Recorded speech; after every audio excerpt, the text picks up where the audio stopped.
प्यारे विद्यार्थियों, आज के लेक्चर में बीजांड की संरचना का अध्ययन करेंगे और ये बहुत ही महत्वपूर्ण टॉपिक है और प्रैक्टिकल से भी जुड़ा हुआ है। जैसा कि आप जानते हैं कि एक बीजांड, जिसे इंग्लिश में ओव्यूल कहते हैं, यह एंजियोस्पर्म प्लांट का वास्तविक रूप से मेगास्पोरेंजियम होता है, यानी कि गुरु बीजाणुपर्ण होता है, गुरु बीजाणुधानी होता है, मेगास्पोरेंजियम, इसे ओव्यूल के नाम से जाना जाता है।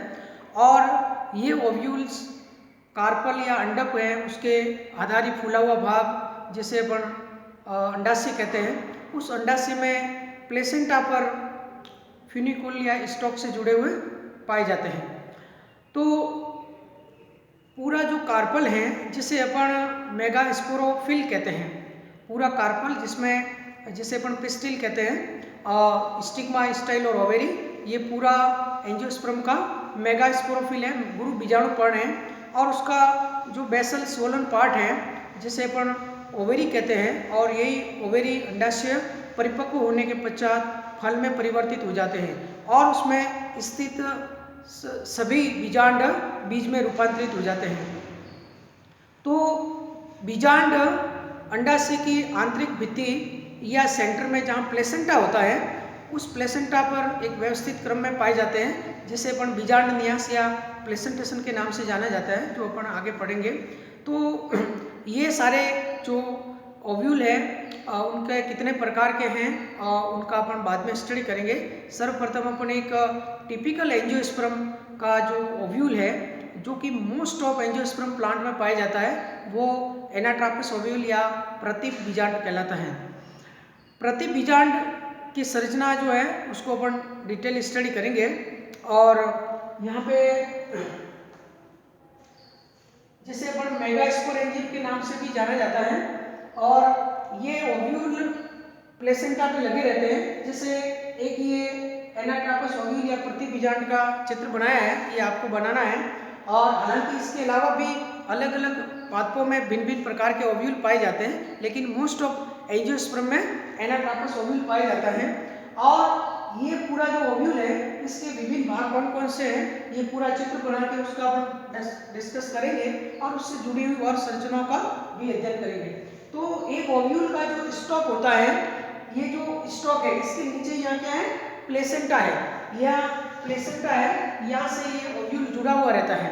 और ओव्यूल जिस कोष्ठक में होता है वो उसका लोक्यूल कहलाता है। और ये मैच्योर होने के बाद, फर्टिलाइजेशन के बाद, संपूर्ण ओव्यूल जो है वो बीज में रूपांतरित हो जाता है।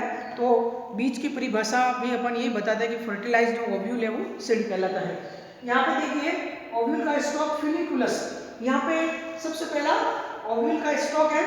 इसके दो नाम है, हिंदी में तो बीजांड ग्रंथ कहते हैं, इंग्लिश में फ्यूनिकुलस भी कहते हैं या फ्यूनिकल भी कहते हैं। तो ये ओव्यूल का स्टॉक है और ये प्लेसेंटा से जुड़ा रहता है। इसके थ्रू जो है एक वेस्कुलर सप्लाई, ये जो है इसमें वो आपका वेस्कुलर सप्लाई है। और इसको अपन अलग से टॉपिक में पढ़ेंगे, न्यूट्रिशन टू एम्ब्रियो सैक के अंतर्गत, उसमें देखेंगे। तो ये फ्यूनिकुल के थ्रू एक वेस्कुलर सप्लाई जारी है, जिसके थ्रू न्यूट्रिएंट्स और वाटर का कंडक्शन होता है। अब देखिए फ्यूनिकुल के ऊपर का जो भाग है और जो वेस्कुलर सप्लाई वाला और जो माइक्रोपाइल के नजदीक है, यहाँ चला जाके, और ये भाग जो है वो हिलम कहलाता है, ये वेस्कुलर सप्लाई का। और इस हिलम के ऊपर जो उभरा हुआ वेस्कुलर सप्लाई का भाग है वो आपके रेफे कहलाता है। तो ये हिलम है और रेफे है। इसके अलावा ये जो मेन बॉडी है आपका इस ओव्यूल की, तो इस ओव्यूल के अंतर्गत आप देखिए ये ओव्यूल का ये आपके अग्रभाग है और ये पक्ष भाग है। तो पक्ष भाग का जो पूरी बॉडी होती है उसे चैलाजा कहते हैं। चैलाजा को हिंदी में कहते हैं निभाग, ये निभाग है। और उसके सामने जो इसके ओव्यूल के अंदर की संरचना देखिए, अंदर जो आपके मेन जो बॉडी होती है ओव्यूल की, जिसे न्यूसेलस कहते हैं, न्यूसेलस, इसको हिंदी में आपके बीजांड काय कहते हैं। ये वास्तव में जो फीमेल गैमेटोफाइट जो होता है, जैसे एम्ब्रियो सैक कहते हैं, उसके लिए ये पोषण का कार्य करता है। और एम्ब्रियो सैक के मैच्योर होते होते पूरा ही न्यूक्लियस है वो एग्जॉस्ट कर लिया जाता है। और उसके बाद जब भ्रूण का विकास होता है तो भ्रूण के लिए पोषण का कार्य फिर ट्रिपल फ्यूजन त्रिसलियन से बनने वाला भ्रूण पोष जो होता है वो उसके लिए खाद्य पदार्थ का कार्य करता है। तो ये न्यूक्लियस के बारे में अपन डिस्कस करेंगे। इसे अपन बीजांड काय कहते हैं। वास्तव में न्यूक्लियस है वो एम्ब्रियो सैक का भित्ति है, उसका वॉल है। और इसके बाद में इस ओव्यूल का जो कवरिंग है, उसका जो कवरिंग है वो दो भित्तियों से बना रहता है। इसमें ये इंटेग्यूमेंट्स कहलाते हैं, जिसे अध्यावरण कहते हैं। यानी बीजांड जो है इसके आवरण होते हैं और इसे बीजांड आवरण या अध्यावरण कहते हैं। इंग्लिश में इंटेग्यूमेंट्स कहलाते हैं। और ये इंटेग्यूमेंट्स आपके इसका अपन आगे देखेंगे कि इंटेग्यूमेंट्स हैं वो आपके मोस्टली गेमोपेटली जो है, गेमोपेटली प्लांट के अंदर ये सिंगल इंटेग्यूमेंट्स होता है। तो ये यूनिटैग्मिक ओव्यूल कहलाते हैं। एक अध्यावरणी जो बीजांड है वो गेमोपेटली में पाया जाता है, डाइकोटिलिडन में, गेमोपेटली में। तो यूनिटैग्मिक ओव्यूल है वो ऐसा मानते हैं कि इवोल्यूशन में जो बाइटैग्मिक ओव्यूल है जिसे प्रिमिटिव माना जाता है, तो इवोल्यूशन में या तो एक इंटेग्यूमेंट्स जो है उसका रिडक्शन होता है, मोस्टली बाह्य इंटेग्यूमेंट का रिडक्शन होता है, या फिर दोनों आउटर और इनर इंटेग्यूमेंट के फ्यूजन से सिंगल इंटेग्यूमेंट बनते हैं। लेकिन ये गेमोपेटली में पाए जाते हैं, इसलिए ये क्या है, एडवांस टाइप का ओव्यूल कहलाता है जिसमें आपके एक ही अध्यावरण पाए जाते हैं। तो ऐसे बीजांड को एक अध्यावरणी बीजांड कहते हैं, यूनिटैग्मिक। इसके विपरीत जैसे कि ये एनाट्रापस ओव्यूल है, यहाँ पे आपको दो अध्यावरण दिख रहे हैं। इसमें बाह्य अध्यावरण जो है ये इसकी लंबाई ज़्यादा है और ये आउटर इंटेग्यूमेंट कहलाता है बाह्य अध्यावरण, और ये उसके अंतर्गत इनर आंतरिक अध्यावरण है। ये दोनों अध्यावरण है, इनका जो लेंथ है वो अनइक्वल है। तो बाह्य अध्यावरण जो है ये अध्यावरण पूरे ओव्यूल को कवर किए रहते हैं, परंतु जो एंटीरियर पार्ट है इसका ओव्यूल का, वहां पे ये ओपन रहता है और ये जो भाग जो है वो माइक्रोपाइल कहलाता है। इसे बीजांड द्वार के नाम से जाना जाता है। और आउटर इंटेग्यूमेंट के अंदर इनर इंटेग्यूमेंट है जिसका साइज छोटा है। तो यहाँ पे ये दोनों उसका जो मुख बनता है, यहाँ पे अनइक्वल जो पाथ यहाँ बनता है, जिगजैग पाथ बनता है, ये एकदम स्ट्रेट नहीं होता है, ये जिगजैग आपके पाथ है। तो ये जो आपका माइक्रोपाइल कहलाता है। हालांकि माइक्रोपाइल में जो मेन भूमिका है वो इनर इंटेग्यूमेंट की मानी जाती है, और ये माइक्रोपाइल है। और इसके बाद में अपन तो इंटेग्यूमेंट्स की बात करेंगे, तो इंटेग्यूमेंट्स है वो आपके अलग अलग प्रकार के होते हैं। एक यूनिटैग्मिक है, एक बाइटैग्मिक है। बाइटैग्मिक जो है जिसमें दो पाए जाते हैं, ये मोस्टली पॉलीपेटी और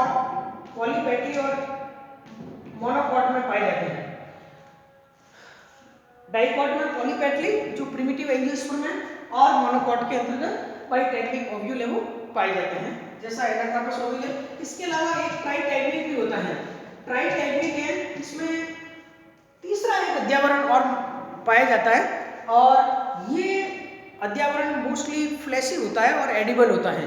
और ये ट्राइटैग्मिक जिसे त्रि अध्यावरणी बीजांड कहते हैं, उसमें तीसरा अध्यावरण मोस्टली फ्लैशी होता है और इसे एरिल के नाम से जाना जाता है। इसे एरिल कहते हैं, बीजोपांग, हिंदी में एरिल को कहते हैं, बीजोपांग कहते हैं। और ये तीसरा अध्यावरण माना जाता है। जैसे आप लीची होती है, लीची के अंतर्गत जो एडिबल पार्ट होता है, खाने योग्य भाग को क्या होता है, आपका एनिलिन होता है लीची में। या जंगल जलेबी होती है, पिथोसेलोबियम डल्सिन, उसमें भी जो कलर्ड होता है, वाइट या कलर्ड, ये एडिबल फ्लैशी होता है। और जो सीड टेस्टा को कवर किए रहता है वो आपके एरिल कहलाता है। और इसके अलावा ये एरिल एस्पोडिलस में, एस्पोडिलस ये थर्ड इंटेग्यूमेंट एस्पोडिलस है, उसमें भी पाया जाता है। तो ये आपके कुछ एक प्लांट ऐसे हैं जिसमें आपके 3 अध्यावरण पाए जाते हैं। तो तीसरा अध्यावरण एरिंग कहलाता है। तो ये ट्राइटैगिक प्रकार के बीजांड कहते हैं। और एक होता है फोर्थ है वो एटैगिक होता है। ये 4 प्रकार के होते हैं। एटैगिक का मतलब होता है अअध्यावरणीय बीजांड, जिसमें कोई इंटेगुमेंट्स नहीं पाए जाते हैं। और ये कुछ पैरासिटिक प्लांट में पाया जाता है। पैरासिटिक प्लांट में जिसमें अपन बात करेंगे परजीवी पादपों में एटैगिक ओव्यूल पाए जाते हैं। और उसमें लॉरेंथिसी फैमिली है, लॉरेंथिसी है, मेलानोफोरेसी है, ये फैमिली है। उसमें इंटेगुमेंट्स है वो एब्सेंट होते हैं, तो उसे एटैगिक कहते हैं। तो देखिए इंटेगुमेंट जो है वो ओव्यूल की कवरिंग है और इसके द्वारा माइक्रोपाइल का निर्माण होता है, जिसके थ्रू पराग नलिका जो है वो निषेचन के समय बीजांड जो भ्रूण कोश है यानी फीमेल गैमेटोफाइट के अंदर ये प्रवेश करती हैं। और इंटेगुमेंट्स जो है इसकी संख्या के आधार पे यूनिटैगिक जो मोस्टली डाइकोटिलिडन्स में, और बाइटैगिक, पॉलीपेटली, मोनो गैमोपेटली। यूनिटैगिक किसमें पाया जाता है? गैमोपेटली में। बाइटैगिक, पॉलीपेटली, मोनोक्लेमाडी, ट्राइटैगिक जिसे थर्ड इंटेगुमेंट एरिल के रूप में, ये एस्पोडिलस है, लीची है, उसमें पाया जाता है। और एटैगिक जिसमें ओव्यूल इंटेगुमेंट एब्सेंट होता है वो पैरासिटिक प्लांट में पाया जाता है। अब ये जो यदि मान लो 2 ओव्यूल है, 2 इंटेगुमेंट्स है किसी प्लांट में, और जैसे इसका बीज बनता है, ओव्यूल फर्टिलाइजेशन के बीज बनता है, तो इंटेगुमेंट्स में जब सीड का निर्माण होता है तो सीड के अंदर ये सीड कोड बनाता है। क्या बनाता है? Seed code. बीजावरण से बीज चोल बनता है और सीड कोड के अंदर ये आपके एक तो होता है बाह्य बीज चोल जिसे टेस्टा कहते हैं, और एक आंतरिक बीज चोल जिसे टैगमेन कहते हैं। टेस्टा और टैगमेन कहते हैं। और आउटर इंटेगुमेंट से टेस्टा बनता है और इनर इंटेगुमेंट से टैगमेन बनता है। तो इंटेगुमेंट फर्टिलाइजेशन के बाद में बीज चोल का निर्माण करते हैं। तो ये इंटेगुमेंट की बात होगी। और उसमें ये भी बताया गया आपको कि जो यूनिटैगिक एक अध्यावरणीय जो बीजांड है वो इवोल्यूशन के पॉइंट ऑफ व्यू से एडवांस माना जाता है, और बाइटैगिक है वो आपके प्रिमिटिव माना जाता है। तो फिनिक्यूल या फिनिकल हो गया, इलम की बात हुई, जैसे चेनाजा की बात होगी, और इंटेगुमेंट्स के बारे में हमने आपको बता दिया है। अब अपन बात करते हैं न्यूसिलस की। न्यूसिलस है वो मेन न्यूट्रिटिव टिश्यू होता है, और ये न्यूसिलस पूरे मैच्योर ओव्यूल का ये संरचना है। जैसे ओव्यूल जो है वो इमैच्योर होता है, ये भी आपको पता होना चाहिए कि बीजांड का डेवलपमेंट कैसे होता है, ओव्यूल का डेवलपमेंट कैसे होता है। तो वास्तव में वो प्लेसेंटा जो होता है, प्लेसेंटा पे एक उभार के रूप में, प्रोट्यूबेरेंस के रूप में ओव्यूल का डेवलपमेंट होता है, और धीरे धीरे पूरा ये ओव्यूल बन जाता है। इसके बाद उसमें पहले आपके इनर इंटेगुमेंट्स का निर्माण पहले होता है और फिर आउटर इंटेगुमेंट बनता है। इसके बाद में फिर उसके अंतर्गत न्यूसिलस और एम्ब्रियो सैक बनता है। अब ये जो प्रोट्यूबेरेंस है ओव्यूल का, इसके अंदर एक आर्किस्पोरियल सेल होती है। आर्किस्पोरियल सेल में ट्रांसफर डिवीजन से एक पेराइटल सेल बनती है और एक आपके मेगास्पोर मदर सेल बनती है। पेराइटल सेल डिवाइड होकर के न्यूसिलस का निर्माण करती है, और मेगास्पोर मदर सेल में जो मियोसिस के बाद में मेगास्पोर का निर्माण होता है। मेगास्पोरोजेनेसिस अपन नेक्स्ट टॉपिक पढ़ेंगे। तो ये पेराइटल सेल से पूरा न्यूसिलस बन जाता है। जैसे जैसे फंक्शनल मेगास्पोर से पूरा एम्ब्रियो सेक डेवलप होता है, तो उसके साथ साथ न्यूसिलस भी उसके सराउंडिंग टिश्यू के रूप में बन जाता है। तो वास्तव में न्यूसिलस है वो डेवलपिंग एम्ब्रियो सेक जो है, फीमेल गैमेटोफाइट है, उसकी एक कवरिंग है, कवरिंग के रूप में, प्रोटेक्टिव लेयर के रूप में है, और ये उसके लिए फूड या न्यूट्रिशन का कार्य करते हैं। अब किसी भी बीजांड में बीजांड काय की मात्रा कितनी है? मात्रा का मतलब ये हुआ कि यदि एम्ब्रियो सैक जो है, भ्रूण कोश, ये अगर एक पतली भित्ति के द्वारा सराउंडेड है, उस अवस्था में बीजांड काय की मात्रा बहुत ही कम होती है। तो अगर ये सिंगल लेयर के रूप में एम्ब्रियो सैक के चारों तरफ न्यूसिलस प्रेजेंट है, तो उसे अपन कहते हैं टेन्यू न्यूसिलेट ओव्यूल। ये इसे अपन तनु बीजांड काय कहते हैं। तनु बीजांड का मतलब होता है कि जब किसी बीजांड में स्थित भ्रूण कोश के चारों तरफ बीजांड काय कम मात्रा में या एक परत के रूप में पाया जाता है, तो उसे टेन्यू न्यूसिलेट या तनु बीजांड कहते हैं। और इसके अगेंस्ट में दूसरा होता है क्रेसिन्यूसिलेट, जिसे स्थूल बीजांड का बीजांड कहते हैं। इस केस में एम्ब्रियो सेक के चारों तरफ न्यूसेलस की सफिशिएंट मात्रा होती है, यानी ये अधिक परतों के द्वारा ये सराउंड रहता है, तो ये कहलाता है क्रेसिन्यूसिलेट ओव्यूल। तो ये आपके दोनों प्रकार के जो टेनिन्यूसिलेट और क्रेसिन्यूसिलेट जो ओव्यूल है उसके बारे में हमने आपको बता दिया है। और अब अपन नेक्स्ट जो है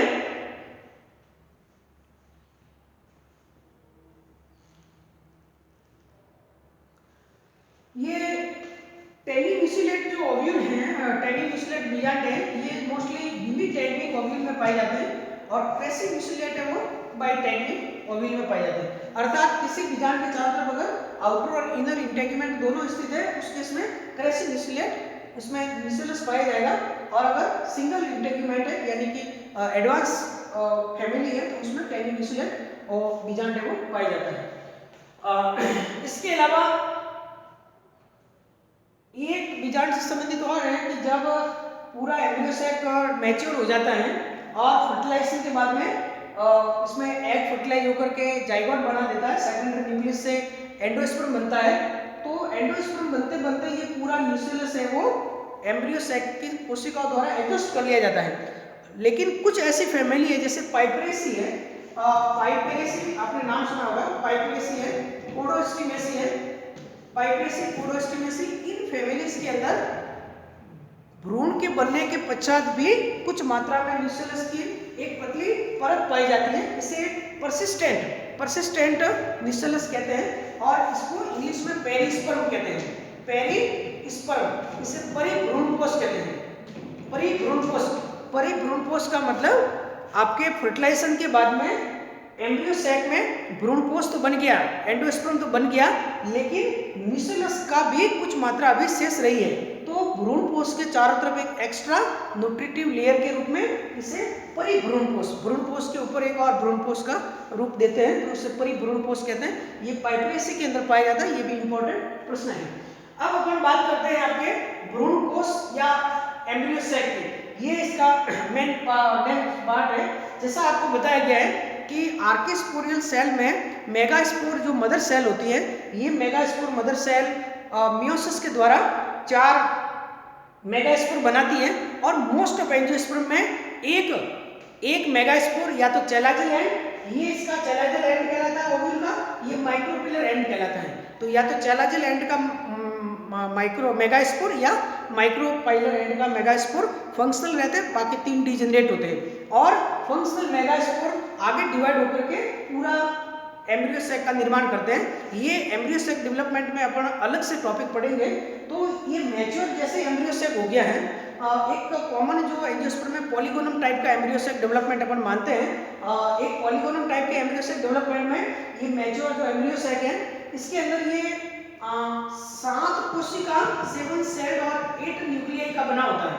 ये एंजियोस्पर्म की वैसे ही सेलियट पिक्चर में अपन देखते हैं तो एक मादा युग्मकोद्भिद या भ्रूणकोश, देखिए इसको हिंदी में एम्ब्रियो सेक को भ्रूणकोश कहते हैं और उसका एक नाम और है फीमेल गैमेटोफाइट या मादा युग्मकोद्भिद, क्योंकि ये मादा युग्मक यानी एग को धारण करता है इसलिए ये फीमेल गैमेटोफाइट है और उसे एम्ब्रियो सेक के नाम से भी जाना जाता है। तो इसमें 7 कोशिका 8 केंद्र कौन कौन से होते हैं ये आपको पता होना चाहिए, ये और उनकी व्यवस्था क्या है। इनकी व्यवस्था होती है 3+2+3, यानी कि 3 जो है माइक्रोपिलर जो एंड होता है बीजांड वाली सिरा होता है, वहां पे 3 कोशिकाओं का समूह होता है, जिसमें सबसे बड़ी साइज की जो कोशिका होती है एक्टिव सेल वो आपके एग सेल कहलाती है, एग सेल या फीमेल गैमेट कहलाती है, और उसके पास में 2 कोशिकाएं और होती है जिसे सहायक कोशिका या सिनर्जिड के नाम से जाना जाता है। और सिनर्जिड के बारे में हमने बताया था कि ये पोलन ट्यूब की एंट्री में सहायक होती है और उसके फंक्शन अपन आगे पढ़ेंगे।